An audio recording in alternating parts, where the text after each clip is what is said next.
You size up a stranger in less than a second. You don't choose to do it. It just happens. A glance at a face on the street and your brain has already decided something before you've even thought about it. Why does it move that fast? The real answer is far stranger than simple instinct.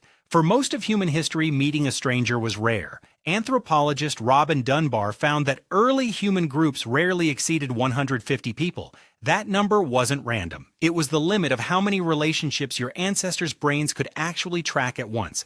Everyone you ever met, you already knew. You knew their face, their voice, their place in the group. A new face wasn't just unfamiliar. It was a possible threat or a possible ally, and your ancestors had only seconds to decide which one it was. Guess wrong, and the cost could be your life. That snap judgment kept entire tribes alive for tens of thousands of years. Psychologist Alexander Todorov later proved this reflex never actually left you. His research at Princeton showed that people form trust judgments about a face in under 100 milliseconds. 100 milliseconds. That's faster than you can blink twice. Faster than you can read this sentence aloud. Your brain isn't reading character in that moment. It's running an ancient threat scan built for a world of small tribes and constant immediate danger. Friend or foe, safe or dangerous. That was the only question your ancestors' brains were ever built to answer quickly. But here's the twist that changes everything. That system was built for groups of 150, not cities of millions. Today, you pass thousands of strangers a week without a second thought. On a single commute, you might see more new faces than your ancestors saw in an entire year. Your Stone Age brain doesn't know the difference. It still treats every single one like a potential member of a rival tribe.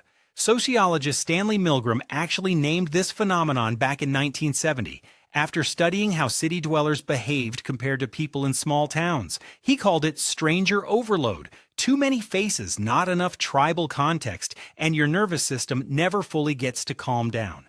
Milgram found that people in dense cities developed subtle defense mechanisms without even realizing it. Avoided eye contact, walked faster, kept conversations short, not because they were cold or unfriendly, but because their brains were quietly trying to protect them from constant low-level threat assessment. Have you ever wondered why a crowded train feels exhausting even when nothing happens? That tension you feel isn't random anxiety. It's not a personal flaw or a sign that something is wrong with you. That's 50,000 years of survival code running in a world it was never designed for. Every face is a tiny calculation your brain insists on making, whether you want it to or not. Every stranger triggers the same ancient circuitry your ancestors used around campfires and in small hunting bands. The size of your world changed. The size of your brain's social map didn't, and that mismatch shows up in ways you rarely notice. The relief you feel when a stranger smiles first, the slight tension before you make eye contact with someone new, the exhaustion after a day spent around unfamiliar faces, even pleasant ones. None of that is weakness. It's evidence of a system still doing exactly what it evolved to do, just in the wrong environment. Anthropologists studying modern hunter-gatherer societies like the Hadza of Tanzania still see this pattern today. Encounters with unfamiliar groups are treated with caution, ritual, and careful negotiation, never indifference. Indifference toward a stranger is, evolutionarily speaking, a very recent and very fragile habit. Most of human history simply didn't allow for it. Researchers have also found that this stranger reading reflex sharpens under stress, scarcity, or perceived threat, exactly the conditions your ancestors faced most often. Modern life rarely matches those stakes, yet the wiring still fires as if it did. That's why a single hostile glance from a stranger can ruin your entire afternoon. Your nervous system briefly treats it as a real and urgent threat, the same way it would have on an open plain 100,000 years ago. And it's also why a small kindness from someone unfamiliar can feel disproportionately powerful. A held door, a returned smile, a moment of unexpected warmth, these register as tiny proofs of safety in a system built to expect danger by default.